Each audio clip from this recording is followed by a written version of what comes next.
Ernakulam Maharajas college SFI നേതാവ് അഭിമന്യു കൊലപാതക case വിചാരണ ഡിസംബർ 4 മാറ്റി എറണാകുളം പ്രിൻസിപ്പൽ സെഷൻസ് കോടതി. പോപ്പുലർ ഫ്രണ്ട്, ക്യാമ്പസ് ഫ്രണ്ട് പ്രവർത്തകർ ഉൾപ്പെടെ 16 പ്രതികൾ ഹാജരാകാത്തതിനെ തുടർന്നാണ് കോടതി തീരുമാനം. കുറ്റപത്രം വിചാരണ കോടതിയിൽ നിന്ന് നഷ്ടപ്പെട്ടത് വലിയ വിവാദമായത് ഇത് സംബന്ധിച്ച്.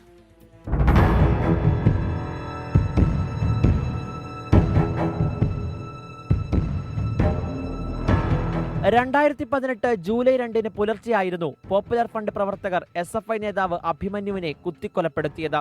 കേസിലെ 16 പ്രതികൾക്കുമെതിരെ കൊലപാതകം, വധശ്രമം ഉൾപ്പെടെയുള്ള കുറ്റങ്ങളാണ് പ്രത്യേക അന്വേഷണ സംഘം ചുമത്തിയത്. പോപ്പുലർ ഫ്രണ്ട് പ്രവർത്തകനായ സഹലാണ് മുഖ്യപ്രതി. വിചാരണ കഴിഞ്ഞ വർഷം അവസാനം ആരംഭിക്കാനിരിക്കെ കുറ്റപത്രമടക്കമുള്ള പ്രധാന രേഖകൾ വിചാരണ കോടതി നഷ്ടപ്പെട്ടിരുന്നു.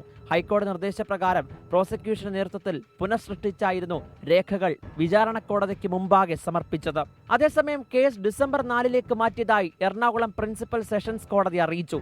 കേസിന്റെ പ്രാഥമിക വിചാരണ നടക്കാനിരിക്കെ പ്രതികൾ ഹാജരാകാത്തതിന്റെ ഭാഗമായാണ് തീരുമാനം.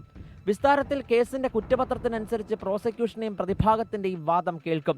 കൊലപാതകം നടന്ന് 6 വർഷം കഴിഞ്ഞിട്ടാണ് വിചാരണ അതിന്റെ പ്രാഥമിക നടപടികളിലേക്ക് കടക്കുന്നത്. 24 കൊച്ചി.